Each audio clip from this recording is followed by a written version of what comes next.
Cet épisode de 10 000 codeurs est rendu possible grâce au soutien d'EcoBank Guinée, du groupe EcoBank, présent dans 33 pays africains.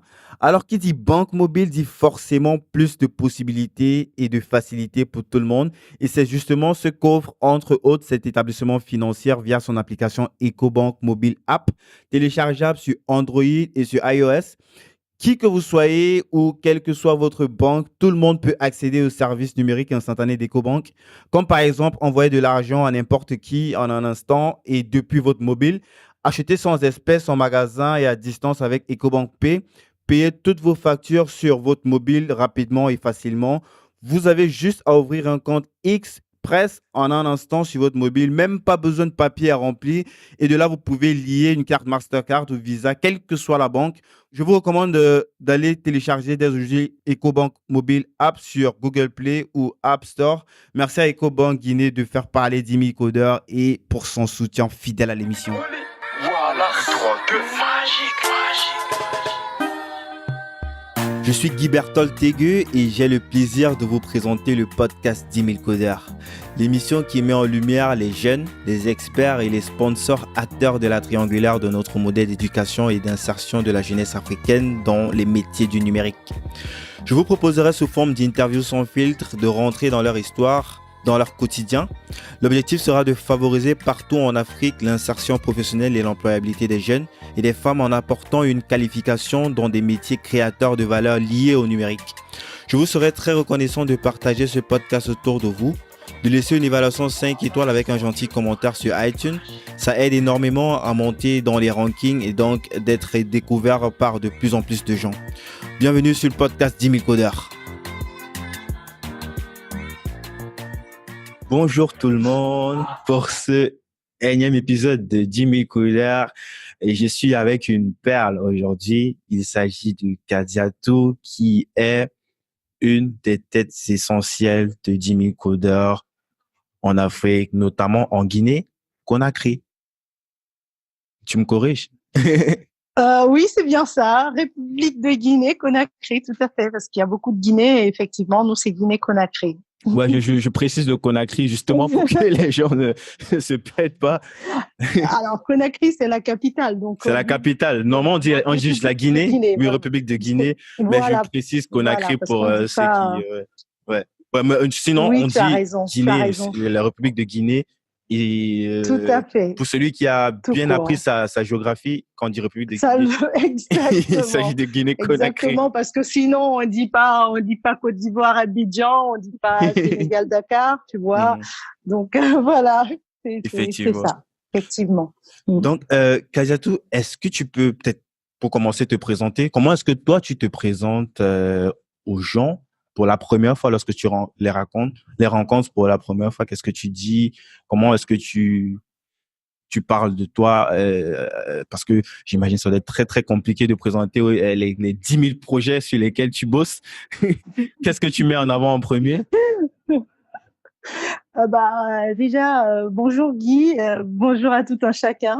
Merci de m'avoir invité ce matin pour échanger ensemble sur les activités que je suis en train de mener ici en Guinée et au niveau de l'Afrique. Donc, comme tu sais, je suis la représentante pays 10 000 codeurs aujourd'hui et depuis peu la directrice des opérations au niveau de l'Afrique et au niveau la coordinatrice au niveau Afrique francophone également. Donc voilà, je suis tout simplement là. Je suis maman de 3 enfants, mariée, et puis voilà. Et puis je suis également directrice d'une structure qui s'appelle K-Concept. Je suis entrepreneur aussi, en plus de 10 000 codeurs. Je suis directrice d'un centre de formation qui s'appelle K-Concept, qui accompagne notamment principalement les femmes dans la formation au niveau de la petite enfance. Nous accompagnons également. Quand tu parles de formation, tu parles d'éducation. Oui, tu peux préciser un petit peu, s'il te plaît? En fait, nous leur apportons les compétences nécessaires pour les femmes au niveau de la petite enfance, c'est que elles font des formations de 3 mois et on les accompagne vers l'insertion dans le domaine soit pour être nounou, donc de la petite enfance, soit pour être nounou, soit Ah, pour ok. être monitrice dans les écoles maternelles et les crèches. Mhm. Donc voilà. Nous faisons également d'autres types de formations hein, dans la structure PA Concept. Nous faisons la négociation relation client parce que ça, Oh. ça n'a pas trop de lien entre la petite enfance, mais je t'expliquerai pourquoi Mhm. nous faisons ça également Je suis impatient. tout au long, voilà, tout au long de notre entretien. Mhm. Et puis, nous accompagnons dans le cadre de partenariats avec différents organismes, les jeunes indépendants, la jeunesse guinéenne, en tout cas, dans leur autonomisation et à travers des accompagnements, des appuis qui se font au niveau des organismes ici internationaux, accompagnent la jeunesse. Donc voilà, Excellent. ça c'est... Kajeto, Oui, peut-être avant d'entrer dans le vif du sujet, même si on l'a dit en début d'interview, t'es vraiment l'épicentre, j'ai envie de dire, de Jimmy Codor en Afrique, parce qu'on n'est pas toujours là et toi, tu as cette faculté d'être toujours sur place et de rapidement être opérationnel lorsqu'il y a quelque chose qu'il faut résoudre. Mais avant tout, tout à j'aimerais fait. qu'on revienne un petit peu en arrière sur ton parcours perso. Uh-huh. Déjà, tu es originaire de Conakry, tu as grandi là-bas? Tout à fait, tout à fait. J'ai grandi en Guinée, je suis née en Guinée, j'ai fait tout mon parcours euh, pré, euh, pré-universitaire ici en Guinée. J'ai Mhm, fait la maternelle, j'ai fait le primaire, le mhm. collège, le lycée. Et après, il y a quelques temps, bientôt, voilà, ça fait 17 ans, je suis partie, j'ai fait un peu le Sénégal, quelques mois, hein, pas très très longtemps. Après, je suis partie en France. Je suis Mhm. partie en France et puis j'ai fait des formations vraiment qui n'ont rien à voir après avec ce que j'ai fait par la suite. Je l'imagine bien.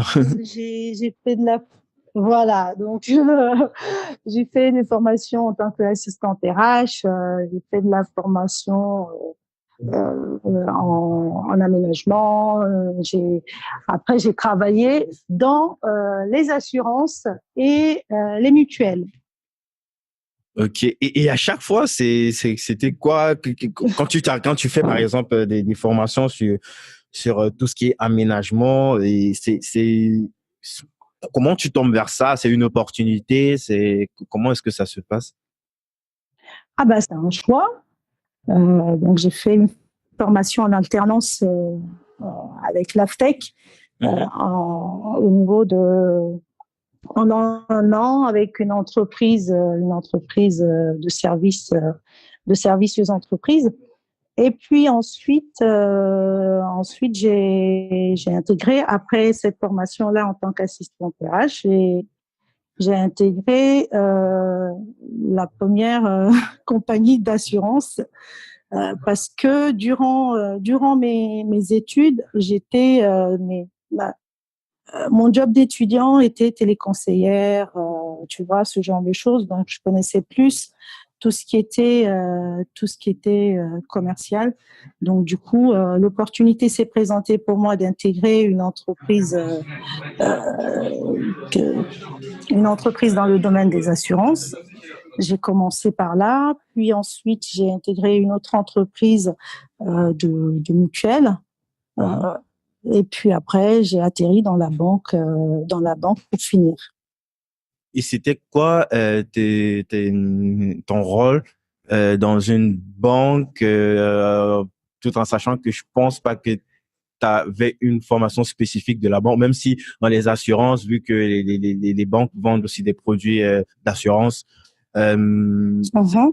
est-ce que c'est par rapport à cette compétence-là que tu as pu rejoindre le secteur bancaire? Oui, parce que en fait, effectivement, aujourd'hui, la plupart des banques, c'est de la banque assurance. Donc, du coup, le profil, le fait d'avoir eu une expérience au niveau des assurances m'a permis vraiment, m'a ouvert les portes au niveau de la banque. Et, et puis au départ, comme quand on commence dans une banque, j'étais conseillère d'accueil. Après, j'ai été conseillère de la clientèle de particuliers, Mhm, conseillère commerciale, en fait, avec un portefeuille de jeunes au départ. Et mhm. puis ensuite j'ai bifurqué vers ce que je connaissais très bien, les assurances. Au sein de la banque où je travaillais, j'ai bifurqué vers les assurances pour être au niveau de l'assurance des professionnels et des agriculteurs. Donc là, c'est un peu plus spécifique parce que l'assurance des pros, ça va de la prévoyance on assure vraiment l'activité de la personne, on assure la personne, l'arrêt de travail. Voilà, il y a énormément de choses à prendre en considération. Et voilà, c'était un peu plus intéressant qu'une assurance de particulier, juste de voiture, de moto, d'habitation, des choses basiques, quoi. Et tu l'as fait pendant combien de temps? Au niveau des assurances, Lorsque de tu étais en l'assurance banque, des pros, non, je veux dire ton parcours bancaire banque assurance, 7 ans, banque 7 assurance. ans. Waouh, ouais, ça Oui. fait qu'il y en a du bagage derrière. Et de là, est-ce que c'est quoi donc la transition? Parce que au jour d'aujourd'hui, tu ne bosses plus pour t'arrêter, quoi, si je me trompe pas complètement. Oui, oui, je suis partie, du coup, j'ai arrêté pour des raisons du coup personnel, hein, j'ai Mhm. arrêté pour repartir vers d'autres aventures, comme tu le sais. Je suis non, j'ai arrêté. Je me suis un peu éloignée de la banque. Même si après, là, j'ai Est-ce que c'est au moment où j'ai tu lances pensé revenir un K-Concept peu ou à un moment donné. ah, il y a eu des hésitations. Ah non, des hésitations. C'est en fait, c'est quand j'ai juste passé mon diplôme dans le domaine de la banque en me disant, bah si je reviens, j'ai tout ce qu'il faut dans la banque, tu vois. Ouais, ouais. C'est juste ça. Mais et là, aujourd'hui, l'hésitation, elle est plus là. Comme il est couché, mais l'hésitation, il est plus là. Je Mhm. suis dans autre chose. C'est effectivement au moment où j'ai lancé K-Concept que je suis partie au niveau de l'esprit de la banque. Ok. Je vais faire une petite Mais digression. Ah, ok. oui, Tu voulais ajouter quelque chose? mais j'ai gardé quand même pas mal de choses en fait de la banque. Mais vas-y, continue. Mais j'ai énormément gardé de choses de la banque où j'ai travaillé et des assurances dans lesquelles j'ai travaillé parce que ce sont des structures qui étaient toutes mutualistes et ça m'a forgé en fait au niveau du mutualisme. Ouais, c'est un petit peu la question que je voulais poser en ce sens qu'aujourd'hui, ces compétences acquises, elles t'apportent forcément ou elles jouent un rôle dans tout ce que tu entreprends aujourd'hui. Et ma question, Mhm. pour être plus précis, est-ce qu'il y aurait un lien entre ça et la relation? Parce qu'aujourd'hui, on a un sponsor très important en Guinée-Conakry qui est EcoBank. Et j'aimerais savoir si c'est par ce Mhm. biais que justement on a pu avoir ce sponsor-là qui aujourd'hui est très très important pour nous parce que on a une nouvelle génération, une nouvelle, comment je vais dire ça, une nouvelle vague d'apprenants, de bénéficiaires de 10 000 codeurs qu'on accompagne aujourd'hui et c'est partiellement grâce à EcoBank que cela est possible en fait. Mhm. Oui, tout à fait. Effectivement, EcoBank est un partenaire très important pour nous.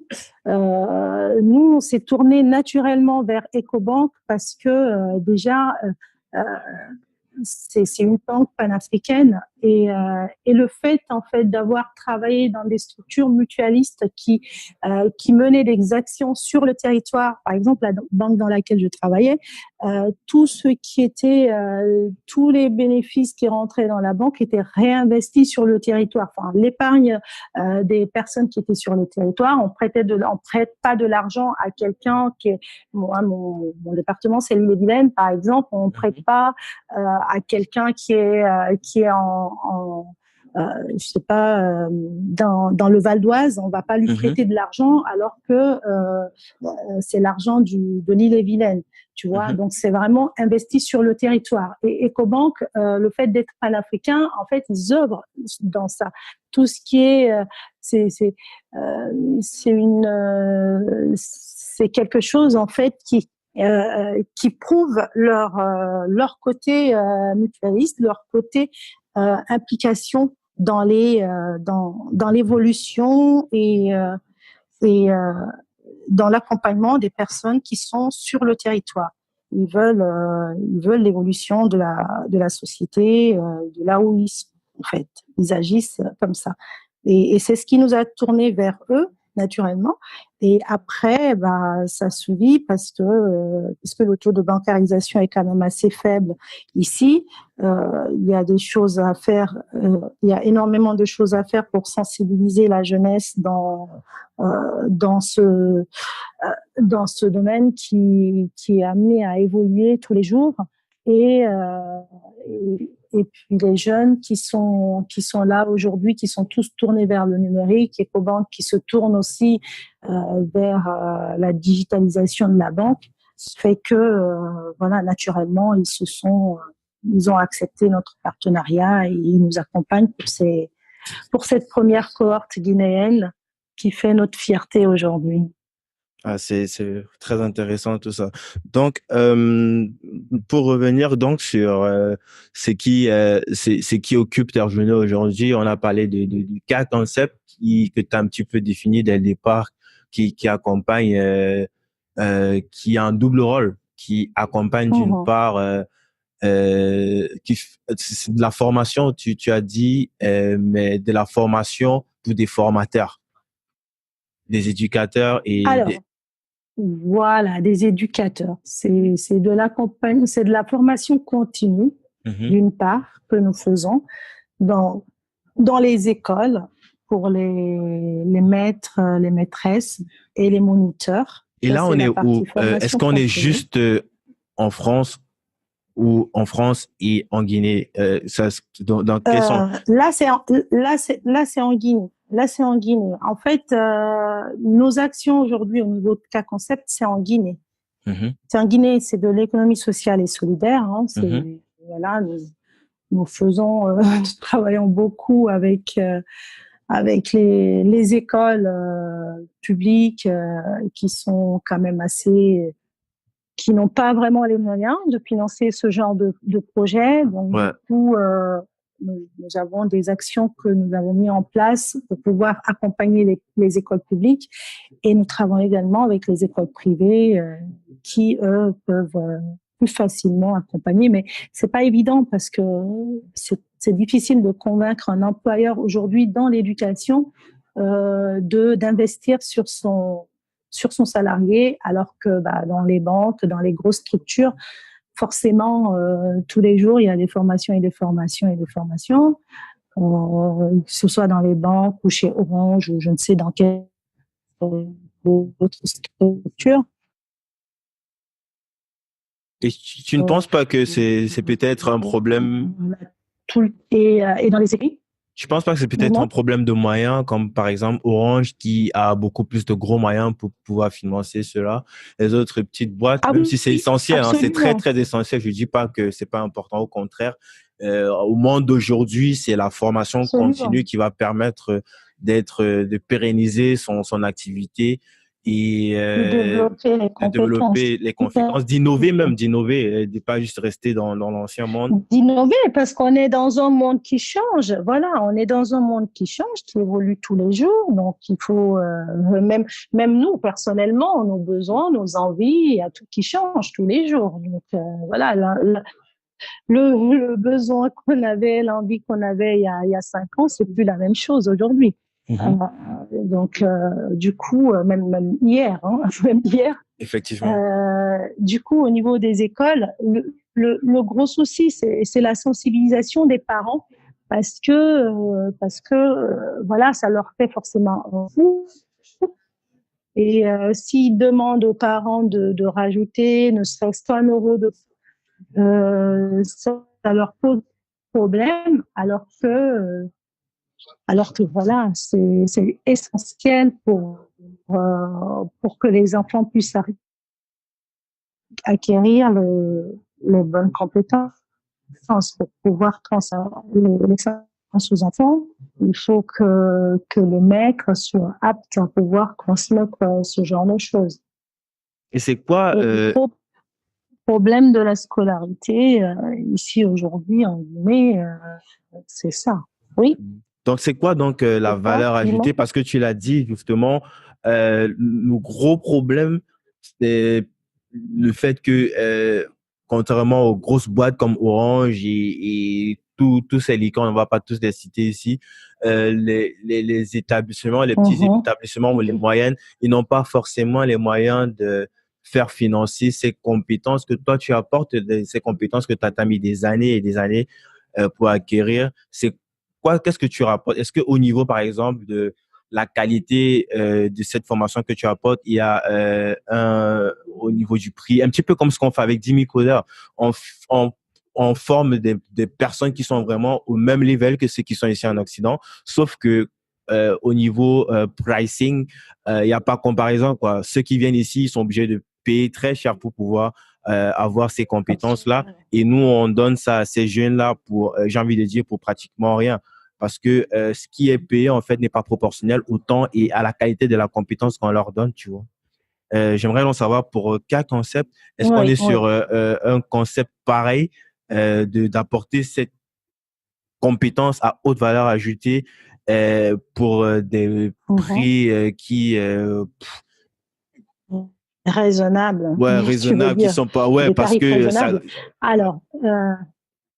Alors, tu vois, depuis cette année, nous avons mis en place une association, une structure associative pour pouvoir justement minimiser les coûts au niveau des écoles. Au niveau des écoles, parce que surtout des écoles publiques, parce qu'ils n'ont pas les moyens. Et pour moi, chaque enfant a le droit de viser l'excellence. Donc, du coup, on n'a pas à dire que c'est uniquement les enfants du privé qui vont bénéficier de telle ou telle chose. Et on fait également bénéficier de cette structure associative, on fait bénéficier les écoles privées. Donc, au niveau des écoles publiques, notamment, nous demandons à l'année un prix, une cotisation qui est de moins de 2 euros à l'année par enfant.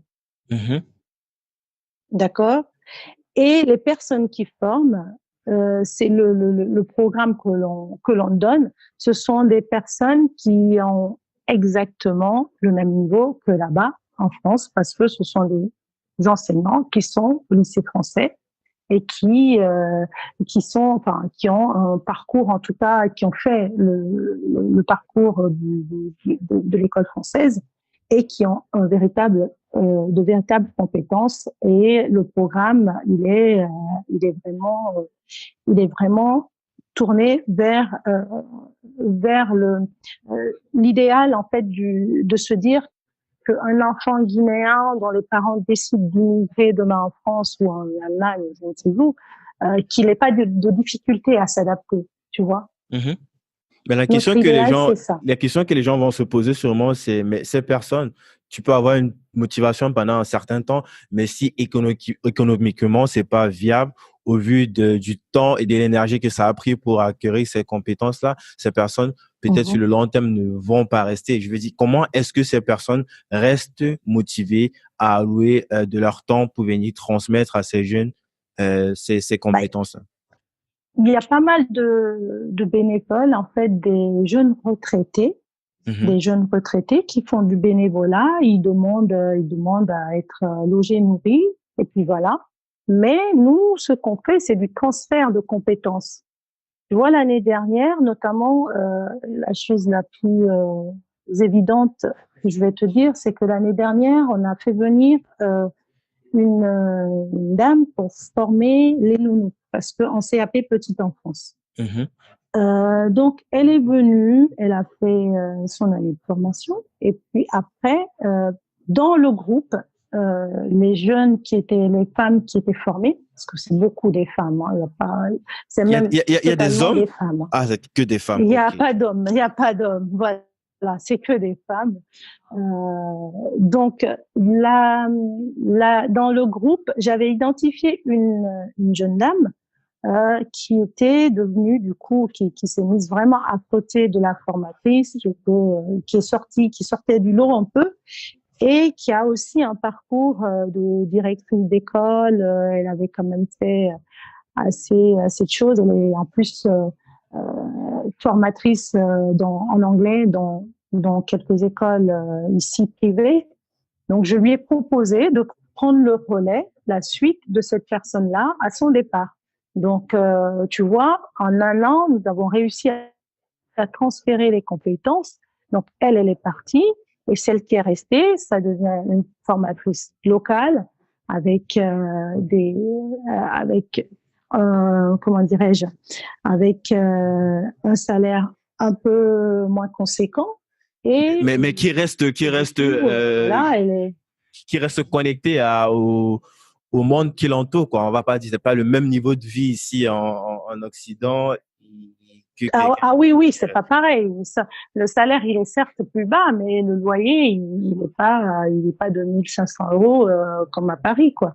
C'est vraiment très intéressant. Donc, si je comprends bien, pour bien comprendre, c'est de profiter de ces personnes ici qui ont envie de partager et qui sont disposées à venir sur place, transmettre déjà à des personnes comme la dame qui te seconde.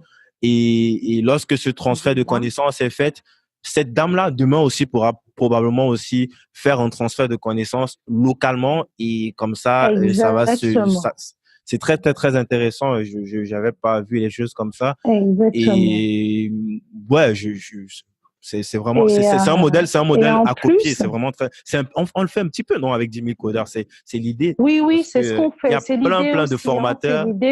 Il y a plein de nos étudiants, des bénéficiaires qui sont devenus formateurs. J'en ai interviewé plusieurs, Yeo ou Serge. Oui. Ok, oui, tout à fait. C'est important parce que il faut quand même que ça soit déployé de façon massive. Et industriel, même, si j'ai on envie de dire. veut déployer ça, on peut pas faire venir, et on peut pas faire venir tout le temps des experts d'ailleurs.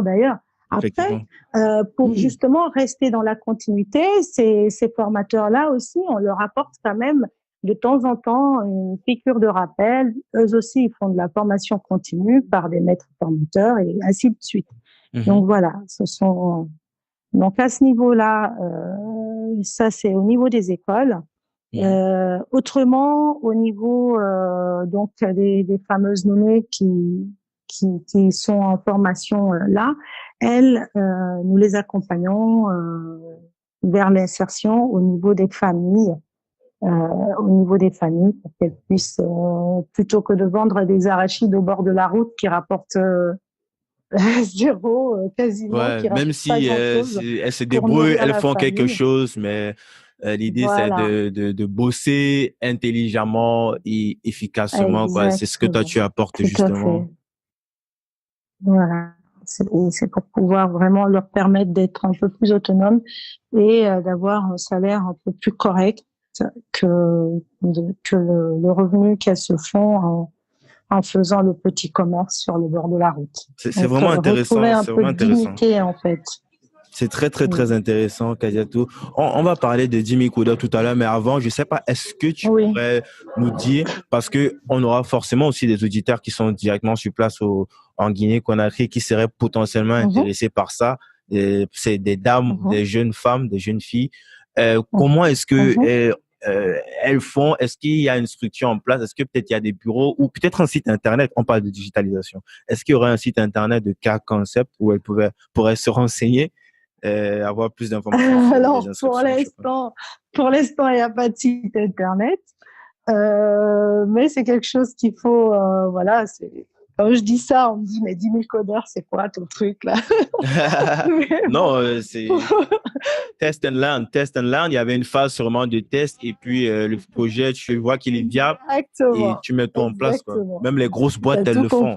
Ouais. Tout à fait, tu as tout compris. Donc là, on est en période de test. Mais sinon, il y a un moyen quand même de s'inscrire. Je sais pas comment ça se passe. Il faut venir dans nos locaux. Hein. On a des locaux qui sont dans la commune de Ratouma, à Taouya, pour les Guinéens qui écoutent, hein, à Taouya, l'immeuble Dramé au 2e étage. Donc, on est placé là.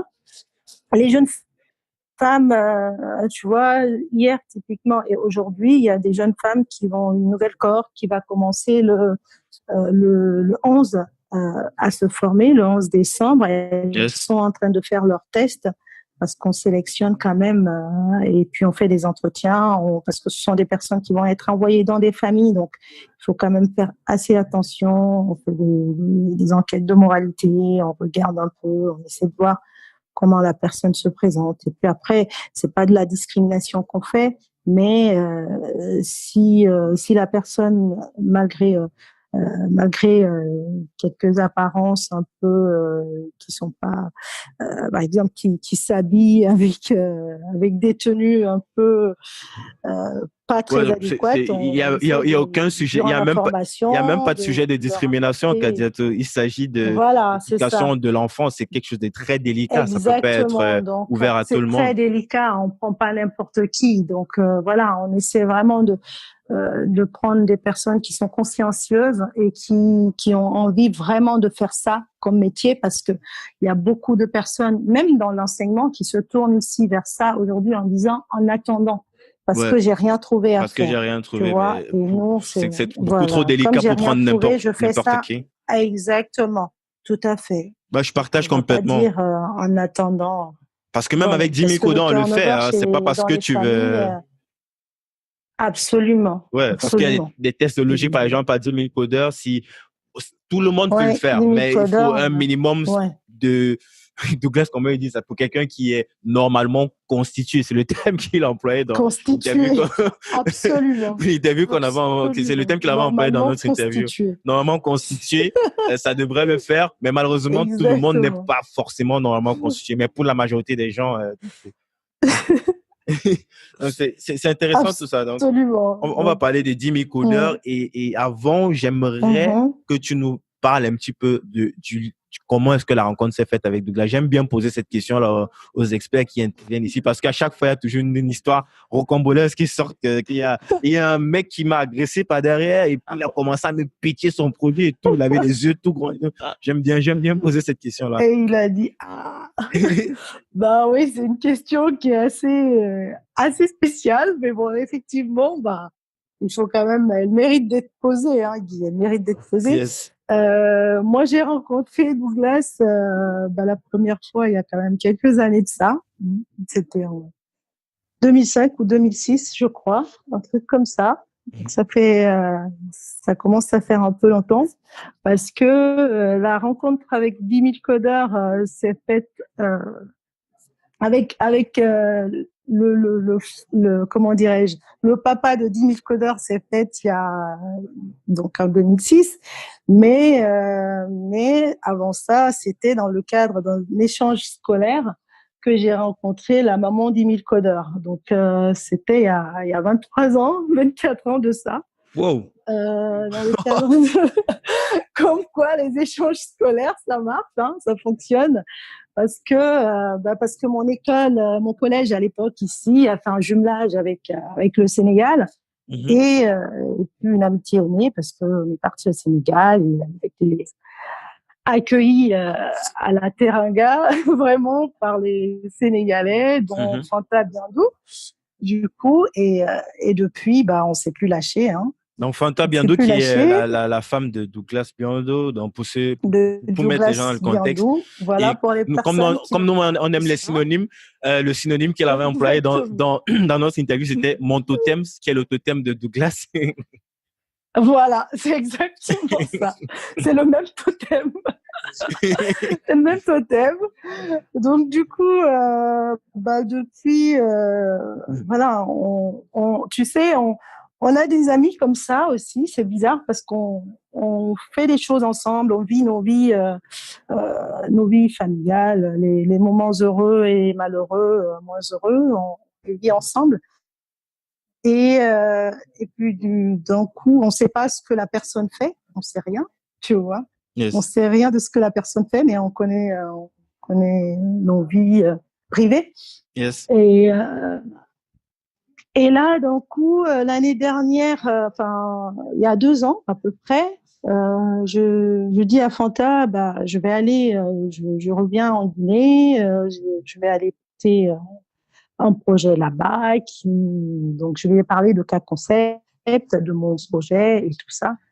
Elle me dit, mais tu connais 10 000 codeurs? Je dis, mais c'est quoi 10 000 codeurs?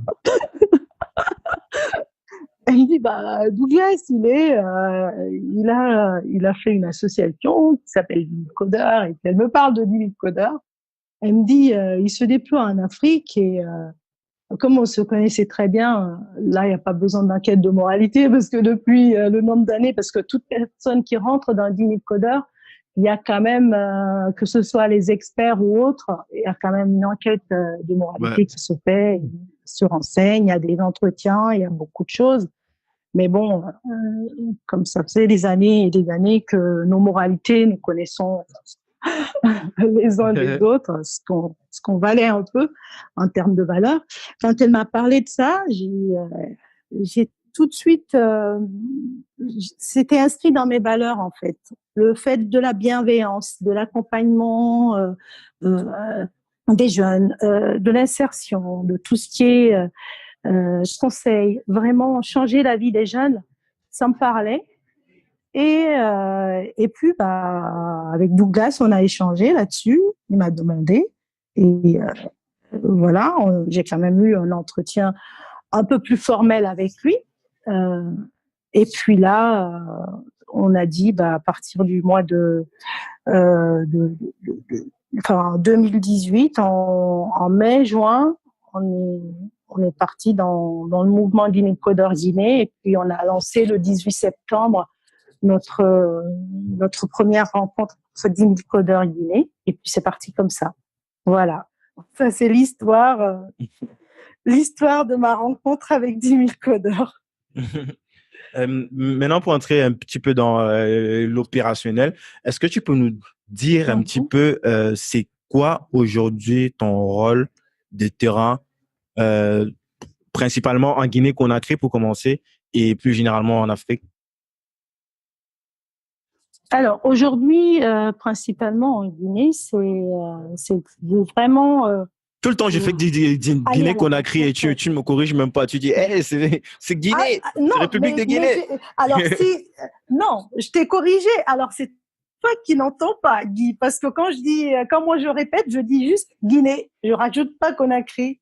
C'est un petit peu, tu dis Guinée avec un truc derrière, dans ta gueule. Ok.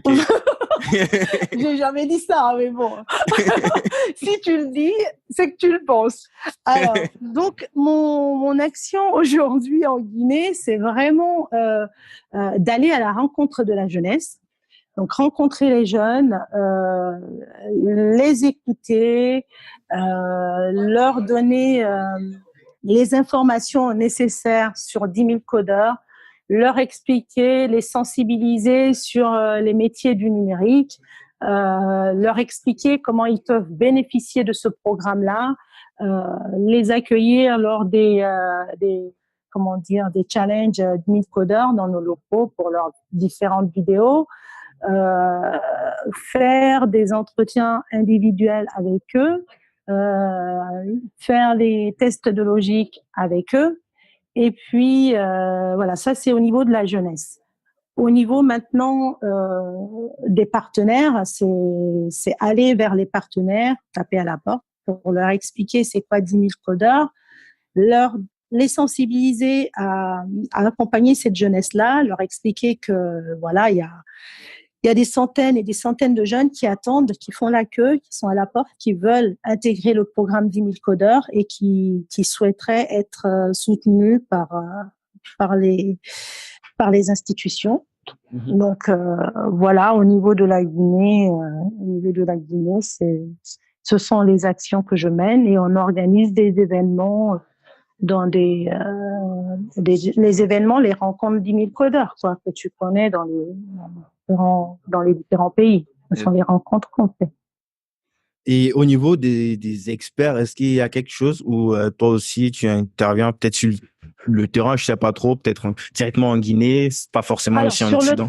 Sur le terrain, je suis en étroite collaboration avec les experts de Guinée.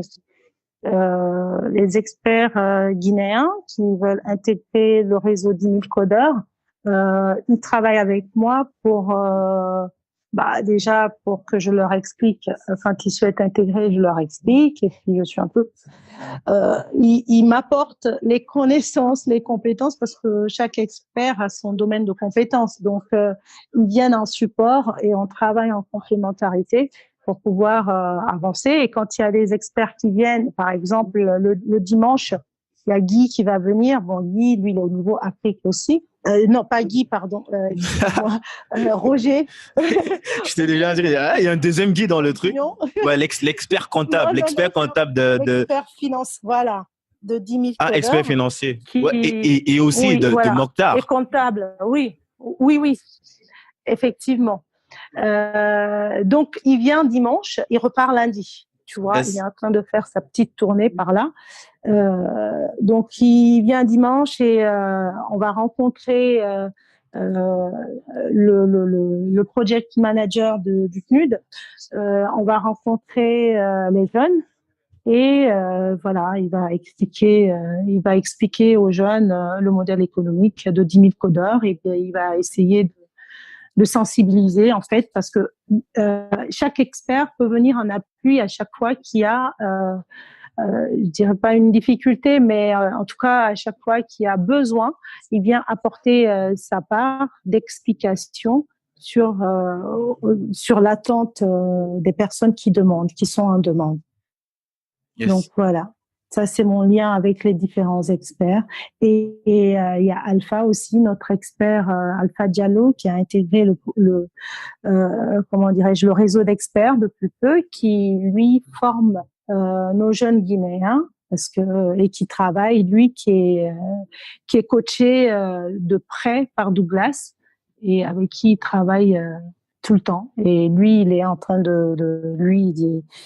il est ici, il est local, hein, mais il a de nombreuses années d'expérience derrière lui en termes de IT. Donc, du coup, voilà. Lui, on travaille ensemble sur les plannings, sur l'organisation avec les jeunes. Voilà. Intéressant. Moi, je vais te faire une confidence. C'est toi l'invité, hein, normalement, c'est toi qu'on interviewe, mais moi, je vais te faire moi, je me fais une réflexion, tu vois. Moi, ça fait déjà une bonne dizaine d'interviews que j'ai fait avec plein de bénéficiaires. Je parle pas des experts. Et il y a quelque chose qui revient à chaque fois, qui me marque, hein, ça me marque franchement et ça me questionne même, en fait, au fond de moi. Tous, il y a un truc qui revient à chaque fois, c'est tous, ils disent, je reçois tout le temps des demandes. Je suis sollicité de partout. Je suis, que ce soit en Europe, ça c'est partout, c'est international. Il y a des chasseurs de tête qui me traquent, que ce soit sur LinkedIn, que ce soit, LinkedIn, c'est un réseau social professionnel. Je vais dire pour ceux en Afrique qui ne connaissent pas cette plateforme, d'ailleurs, je profite pour passer un message. Vous devriez y être parce que c'est une plateforme, franchement fantastique pour tout ce qui est pro. Et comme je disais, tous ces jeunes-là, il y a ce truc qui revient à chaque fois. Je suis sollicité de ouf. Je suis traqué par j'ai l'embarras de choix, en fait. Et Ah je oui. me demande comment euh, les institutions, ils se rendent pas compte du fait que, enfin, j'ai envie de dire même le nouveau pétrole aujourd'hui, l'or, Mhm, mhm, c'est mhm, les compétences humaines, notamment dans ces métiers mhm, où mhm. il y a une plénérie, je vais dire que ce soit aux États-Unis, en Pénurie. Occident, ils cherchent, il n'y en a pas, quoi. Si nous, on peut, Ben oui, même si ce sont des gens qui bossent pas, même si on peut délocaliser, donc ils sont là, ils bossent sur place parce qu'aujourd'hui, on n'est plus obligé de se déplacer, hein, on peut bosser en remote. tout à fait, tout Et à c'est ce fait. que plein de boîtes font avec des ingénieurs, que ce soit en Inde ou au Pakistan. Même s'il faut euh, délocaliser ces compétences, ça veut dire vendre ces compétences-là à l'extérieur et faire vivre ces Mhm, gens sur le continent, ça fait forcément l'argent reste sur le continent totalement. puisqu'ils vont dépenser sur place. Pourquoi est-ce que Oui. les institutions ne se rendent pas compte de ça? Enfin, nous, on essaie à notre petit niveau de démocratiser cela, de montrer au maximum de personnes que, mais regardez, vous Tout avez à juste fait. besoin de les prendre pendant c'est combien? C'est 18 mois environ. On les forme et ils Bah, sont directement 18 mois, ça opérationnels. c'est le grand maximum. Hein. C'est le grand maximum en 18 mois. En Ça dépend plus. des métiers. Parce qu'il y a certains métiers, c'est 6 mois. Hein. Développeur web, normalement, c'est 6 mois à temps complet. Tu vois. Et la Yes. plupart des programmes au niveau des institutions internationales, ce sont des programmes qui durent de 6 à 9 mois. Donc nous, on est totalement dans la période souhaitée. Ouais. Et au niveau de, comment dirais-je, au niveau des demandes, pas plus tard qu'il y a deux jours, j'ai vu une personne sur LinkedIn qui cherchait un infographe en Guinée. Tu vois. Et là, j'ai recommandé un de nos jeunes, 10 000 codeurs. Et le jeune, il est en formation, il a même pas encore fini sa formation, il va avoir un petit contrat. Il va commencer Ouais, c'est ce que à j'essaie avoir de des dire, en fait, que ce sont petits des contrats. trucs où ils sont directement Donc, opérationnels. Ce sont des personnes qui sont prêtes. C'est un peu comme si ce sont des produits, absolument. ce sont des produits au minimum qui sont semi-finis. Au minimum. Ça veut dire qu'ils peuvent Mais déjà oui, faire le job. complètement. Mais Et il y oui, a tout à investir. Je veux dire, et même au niveau, le budget de départ pour investir. On parle pas d'aller former des médecins. Je sais pas, c'est un métier que je respecte, hein, mais qui demande, tout par à exemple, fait. beaucoup d'années de compétences, d'expérience. En quelques mois, on peut rendre des centaines de milliers de personnes directement opérationnelles, prêts à l'emploi Opération. et qui font des choses qui sont concrètes, qui permettent déjà de nous affirmer et de nous insérer dans cette, je vais pas parler de guerre, mais dans ce game de digitalisation, en fait. Tu vois, moi, c'est une Tout à réflexion que fait, je me parce fais que, souvent parce que c'est revenu à chaque fois. Et puis, quand je me couche, ça vient dans ma tête. Je dis, ouais, mais tout ça, c'est rare d'avoir pourquoi? des métiers comme ça où Pourquoi? tout le monde dit, ouais, je suis sollicité de ouf. On m'écrit Ben oui. ici, on m'écrit là-bas. Et puis, ce qu'il faut pas oublier, c'est qu'aujourd'hui, c'est comme ça, mais cette formation-là, enfin, tout le monde, demain, il y aura que des jeunes codeurs. C'est complémentaire, en fait. Mhm. Tout métier aura besoin d'être dans le numérique. On va avoir des experts, certes, des personnes confirmées, mais demain, il n'y aura pas que ça. Le jeune, par exemple, comment dire, futur médecin qui est dans les jeunes sélectionnés au niveau du Unicodeur, lui, il va avoir son métier, mais il a été sélectionné parce qu'il veut faire de la médecine digitale. Tu vois? Effectivement, ouais. Ce sont Ils des sont dans choses, tout, quoi. Ça, c'est l'un des c'est rares un métiers qui outil balaie en tout, fait, quoi. Ça balaie tout. c'est un outil, voilà, c'est un outil qui va devenir dans quelques années indispensable.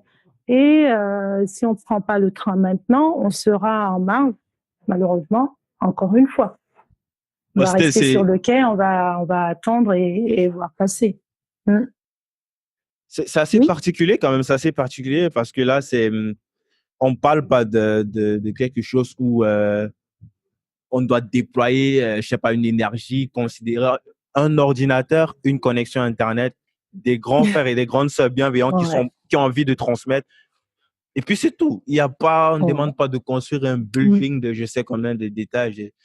C'était la minute Ouais. confidence hein, ou bien coup de gueule, je sais pas trop, mais bon, c'est une réflexion que je me fais souvent et puis je me dis, mais. Chacun le prendra comme il le souhaite. Ok.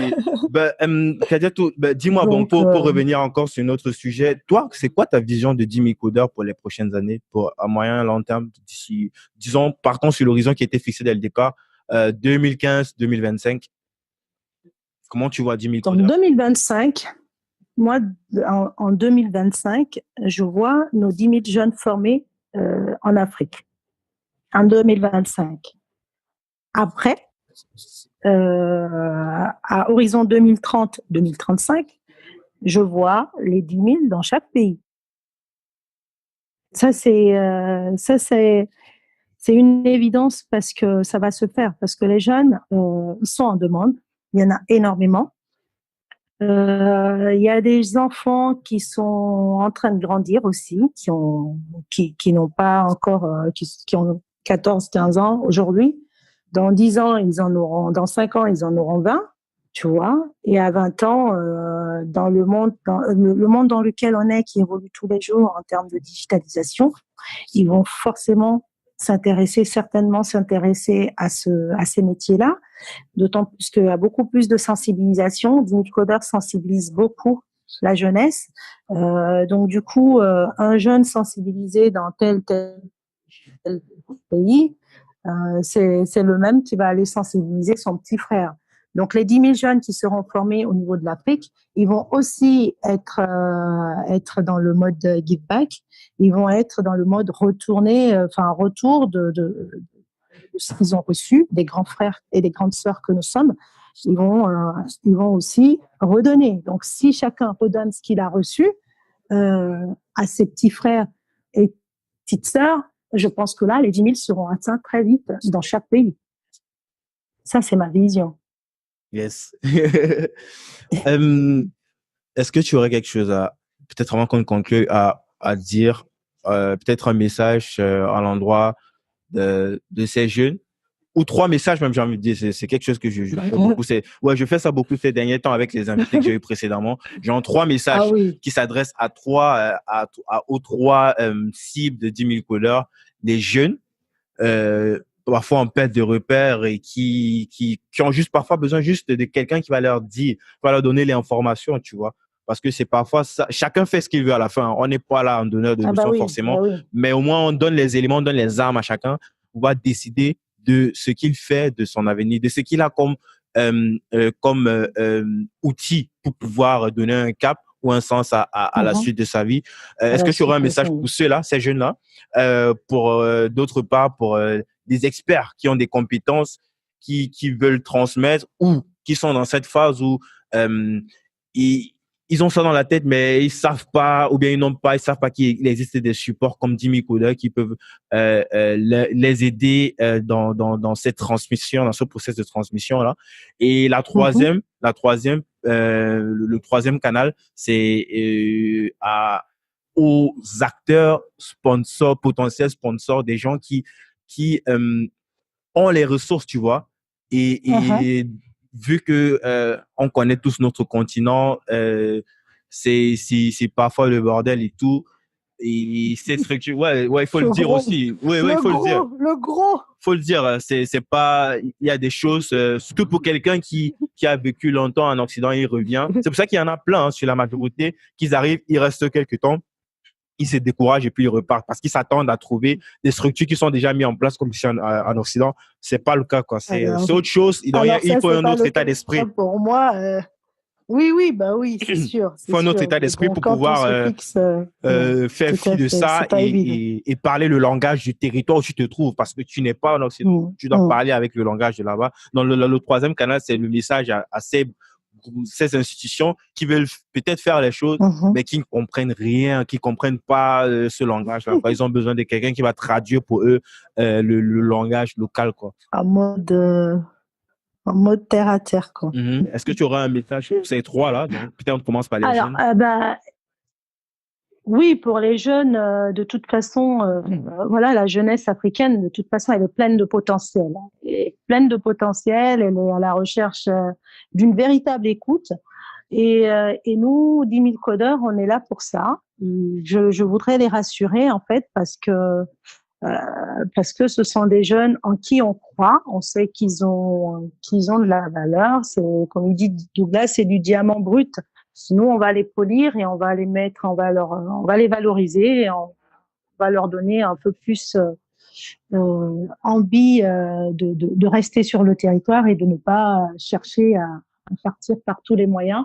Et et et c'est pas pour leur dire non plus de ne pas partir, parce que c'est important aussi ce partage de culture, cet échange de culture, mais partir dans la dignité. S'ils veulent partir en vacances, ils partent en vacances. S'ils veulent aller s'installer de façon digne, comme dans le cadre, par exemple, de la French Tech Visa que tu connais. Yes. S'ils veulent partir dignement, le truc, c'est qu'ils partent en toute dignité s'ils ont envie. S'ils n'ont pas envie de partir, faut pas que ce soit parce qu'ils Même sont partir obligés, pour se ils n'ont pas former et le choix, revenir. en Et il y en fait. a, ils n'ont Voilà, pas forcément revenir, le projet d'aller exactement. vivre là-bas. Ils sont nombreux, ils disent, oh, il y a Exactement. cette compétence, même si je partage pas les mêmes valeurs, mais j'ai au moins Tout à fait. l'humilité d'accepter que ceux-là, ce domaine-là, ils maîtrisent ça mieux que moi. Et si je veux être Mais expert dans ça, je dois aller là-bas. Que ce soit en Asie, hein, c'est pas juste l'Occident. absolument. Que ce soit en Asie, ils ont Voilà, plein que ce soit en de Asie, ah bah compétences là-bas oui, à copier. Il y a au Jack Ma Japon. qui était là sur place en Afrique. Je pense pas qu'il venait là par hasard. C'est parce qu'il il est conscient qu'il y aurait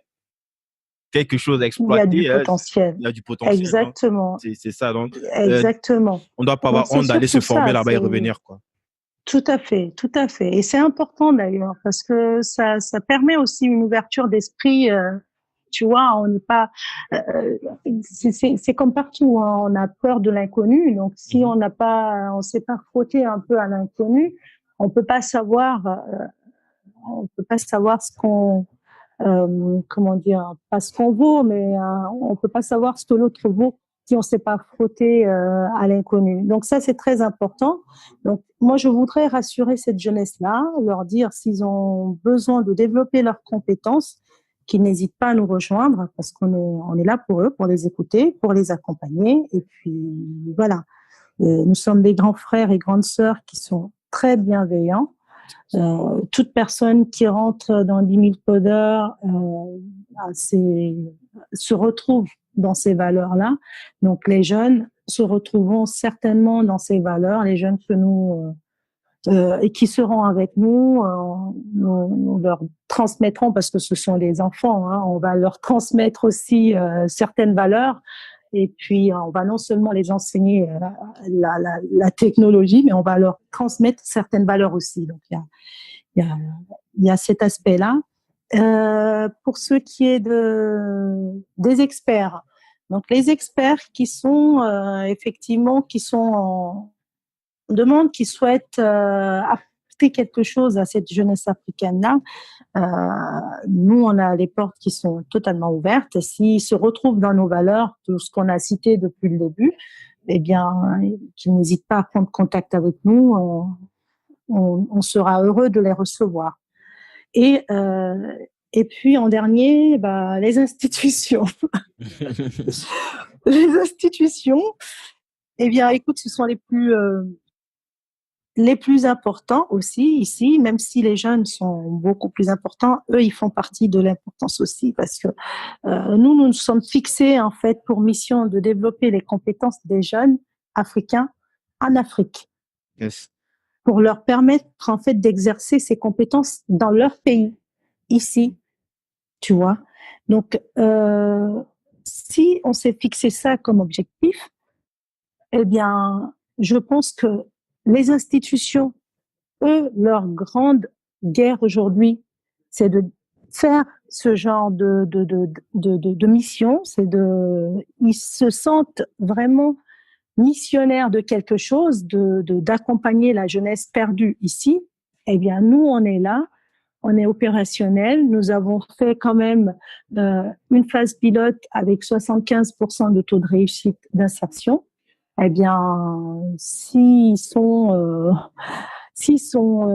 comment dire, visionnaires comme Ecobank, je pense que ils nous rejoindront assez rapidement.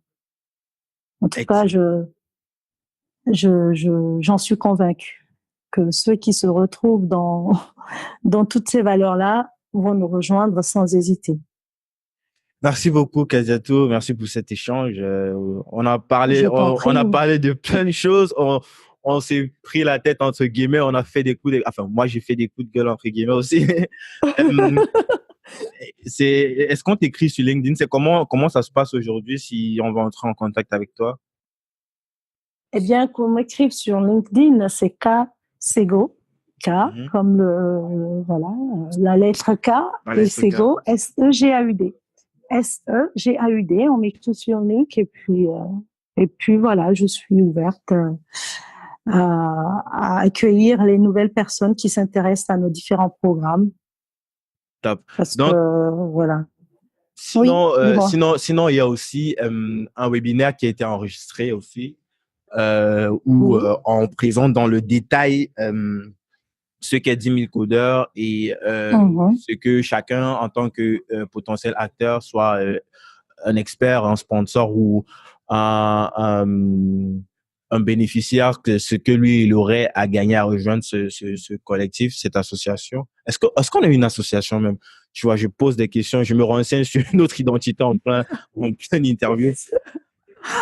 Ah oui, tu te renseignes sur notre identité. Alors, tu vois, moi, généralement, depuis le début, hein, tu as dû voir, c'est toujours dans l'économie sociale et solidaire. Donc, 10 000 codeurs est une association, effectivement, qui d'ailleurs, bon, ça c'est un autre sujet, Mhm. qui fait partie d'un incubateur que j'ai mis en place qui s'appelle Social Incube, dans lequel j'accompagne plusieurs associations, dont 10 000 codeurs. Ah, Donc, ça, c'est une info, ça. oui, c'est une info, mais en fin d'interview, mais c'est pas grave. Mais toujours est-il que, oui, 10 000 codeurs est une association 1901. Pour ceux qui ne connaissent pas, c'est une association française à but non lucratif qui accompagne les jeunes et les femmes dans leur autonomisation financière et par les grands frères, par le biais des grands frères et grandes sœurs bienveillants, nous faisons en sorte de développer les compétences de ces jeunes-là dans le domaine du numérique et nous les accompagnons vers l'insertion ou l'entrepreneuriat aussi. Top, top, top. Donc, pour ceux qui sont arrivés jusque-là, n'hésitez pas à nous donner 5 étoiles sur iTunes avec un gentil commentaire. Ça nous aide énormément pour monter dans les rankings et donc d'être découvert par de plus en plus de gens. N'hésitez pas aussi à entrer en contact avec nous sur nos différents réseaux, sur LinkedIn, Twitter, Facebook. Vous aurez tous les liens afférents en description d'épisode. Merci à tous de nous soutenir et à très vite. Merci, Kadiatou. Ciao. Merci. Bravo, vous avez écouté cet épisode de 10 000 codeurs jusqu'au bout. Merci de le partager à 2 personnes autour de vous, d'inscrire de force vos amis au podcast sur leur smartphone et de mettre une note de 5 étoiles avec un gentil commentaire. Ça nous aide énormément pour sortir dans les classements. Aussi, si vous nous laissez votre email sur podcast.1000codeurs.com, nous vous enverrons l'épisode de la semaine ainsi que 2-3 bons plans. Pour finir, si vous voulez rejoindre l'écosystème 10 000 codeurs, soit en tant que bénéficiaire d'une formation dans les métiers du numérique, soit en tant que formateur professionnel du numérique ou du développement personnel, ou en tant que sponsor pour favoriser en Afrique l'insertion professionnelle et l'employabilité des jeunes, il vous suffit de nous écrire sur contact@1000codeurs.com ou vous rendre sur 1000codeurs.com. Je suis Guy Berthold pour le podcast 10 000 codeurs et je vous donne rendez-vous à la semaine prochaine.